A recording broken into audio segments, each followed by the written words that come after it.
My name is Julia Han. I'm 35, and I still remember the exact color of the tablecloth that day, white linen, crisp and quiet, like the conversations that never quite included me.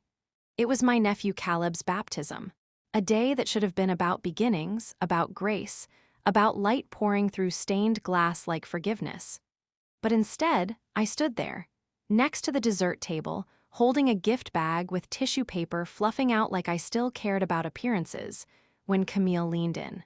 My sister, older by 2 years, taller by 3 inches, louder by design. She smiled with that practiced ease, the kind you wear to charity galas and wine tastings, and whispered just loud enough for the aunts to hear. You always show up alone. Don't you ever get tired of being nobody's person? A beat, then laughter, not cruel, worse, dismissive, the kind that said, she's always been like this. The kind that tightens your lungs, not because they hurt you, but because you expected it. I didn't answer.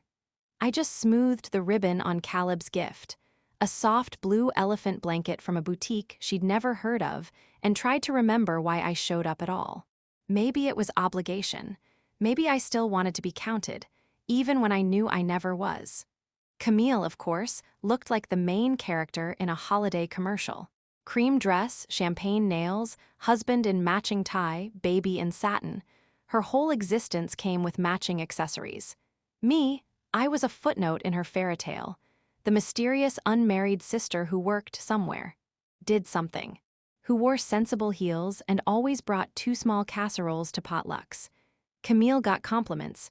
I got curiosity dressed up as concern. Julia, you're still at that foundation, right? That clinic thing you started. Oh, it's so good you're keeping busy. I used to explain.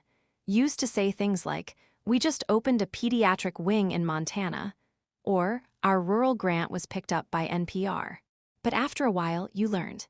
They're not really listening. They're waiting for you to finish so they can change the subject. So I stopped offering details. And they filled in the blanks with pity. In our family, if you weren't married, pregnant, or featured in a kitchen remodel, your life didn't count. So yes, I showed up alone, but not empty. Camille just couldn't tell the difference.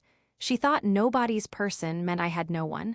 What she didn't know was that someone in that room had already called me a lifesaver. And before the candles burned out, they'd all hear why. The ceremony began shortly after. Organ music low like a lullaby. Candles lit in soft gold. The pastor, Gabriel Martin, kind eyes behind smudged glasses, stepped to the front. Camille and her husband floated down the aisle like magazine stock photos. The baby, Caleb, was asleep in a white silk bundle. The whole room leaned forward to admire them. Cameras clicked. Aunt Lorraine teared up. Uncle Ben tried not to. I sat alone in the 4th pew, 2 seats from the aisle, unseen but present.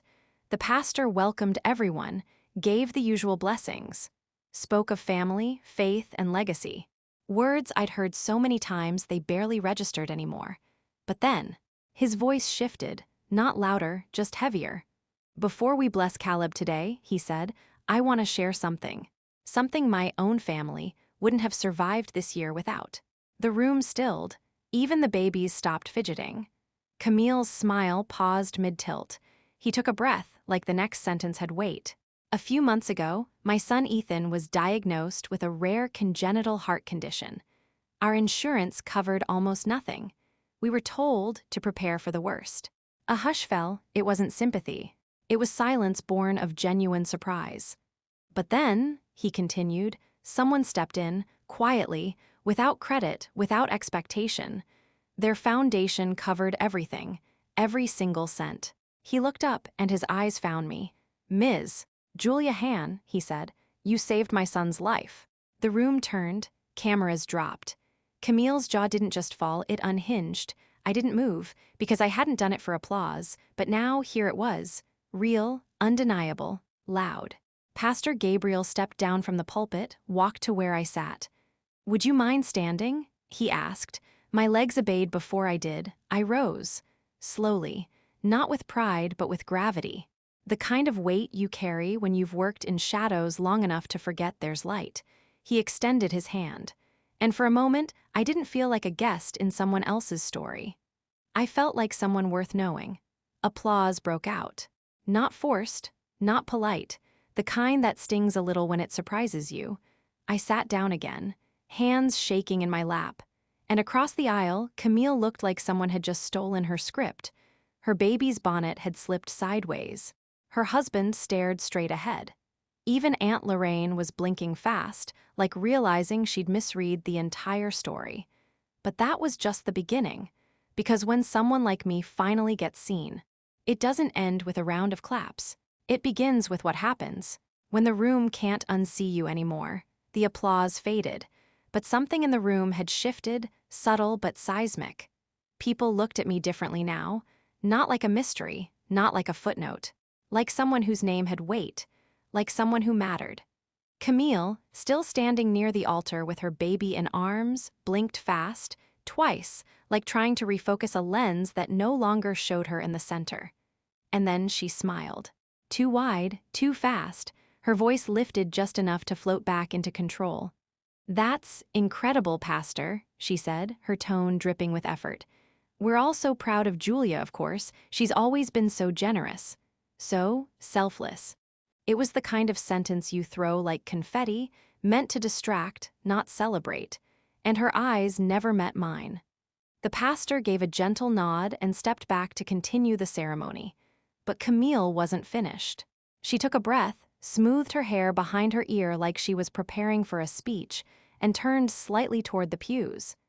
"Speaking of giving back," she began, just loud enough, just confident enough. "My company's launching a new mentorship initiative for girls next quarter. We're working with local schools, helping young women chase their dreams." Aunt Lorraine clapped once, reflex, not enthusiasm. Uncle Ben gave a tired grunt. The rest of the room didn't move. Even the photographer lowered his camera. The silence wasn't cruel. It was hollow, like a balloon losing air in slow motion. Camille's voice lifted again, breezy but brittle.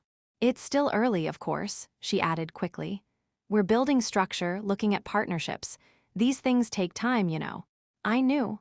I knew because I'd spent the last 10 years inside the trenches she was pretending to pave. I knew the weight of paperwork, of donors, of grants that got denied with 3 words. "Not this year." Someone in the second pew asked gently, "What's the name of your program?" Camille blinked too long. "Oh, we're still finalizing that. Branding, you know, we want it to reflect our values." She looked at me, and that's when I knew. She wasn't talking to me, she was reaching for me. "You could help write, Jules." Her voice curved upward at the end, light as frosting. "I mean, you've done this nonprofit thing forever. We could maybe collaborate." Collaborate? Like I was the assistant waiting for a clipboard. Like I hadn't just had my name spoken aloud by a man whose child I helped save. I tilted my head just slightly, let the pause breathe between us. "You want me to consult on a program that doesn't exist," I said, "to rebuild your spotlight." My words weren't cruel, they were surgical, precise. Camille laughed. Too loud, too forced. "Oh, come on, don't be dramatic, it's just family helping family." But this wasn't help. This was her grabbing a rope she thought I'd throw, without ever asking if I was still holding it. So I let go. "I think you're confusing family with favors," I said quietly.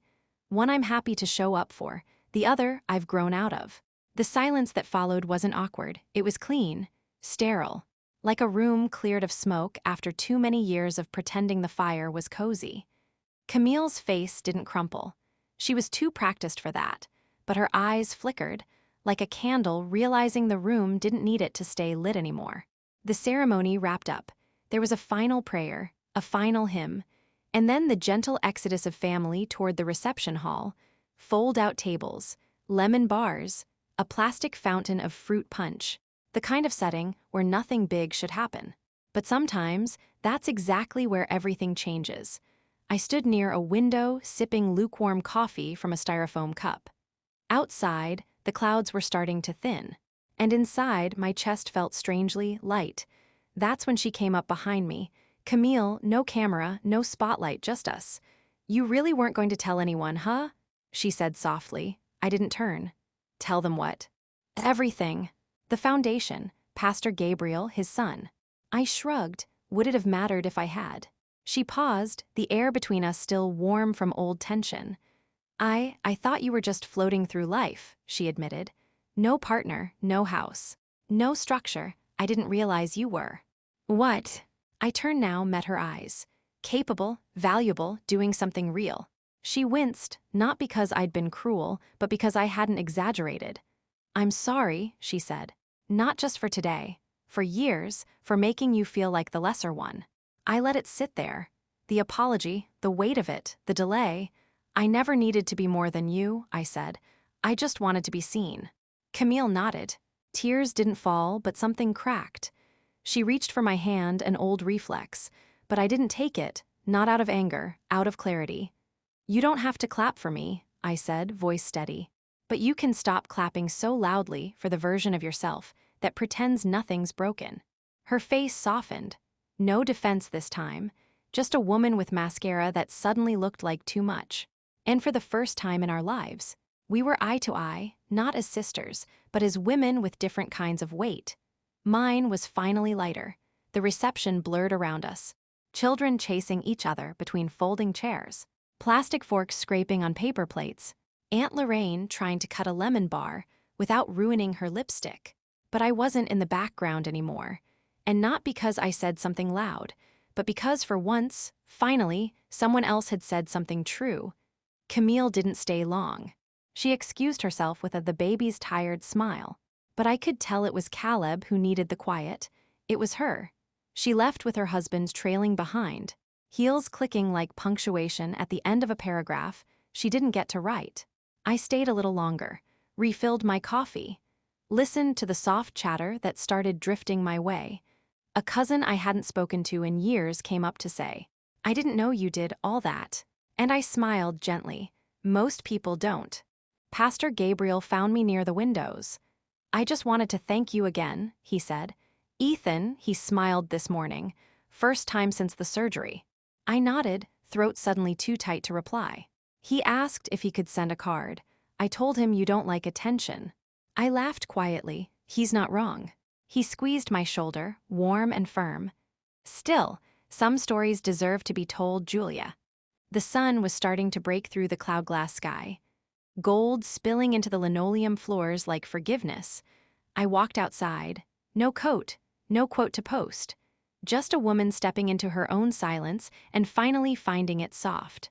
I unlocked my car, slid into the seat. Let the door click shut like closing a chapter I hadn't even realized I'd been stuck inside. The phone buzzed once. A text. Gabriel Martin, Ethan's breathing on his own today. He smiled when I told him someone he doesn't even know. Loved him enough to give him a chance. I didn't cry, but my chest cracked open in the best way. Because that's the thing about silent victories. They don't need to be shouted to be heard. They echo in different frequencies. Longer, deeper, wiser. We're taught to measure worth in rings and mortgages. In baby photos on fridges and dinner invitations addressed to Mr. and Mrs. But some of us build our legacy in shadows, in policies changed, in children healed, in hands held in hospital corridors when no one else is watching. And if you've ever been underestimated by the people who were supposed to know you best, if they mistook your stillness for failure, your kindness for weakness, your silence for absence, let them talk, let them guess, let them keep writing their family newsletter without your name in bold. Because one day, maybe not today, maybe not even at a baptism, your name will surface, not as background noise, but as the reason someone's world didn't fall apart.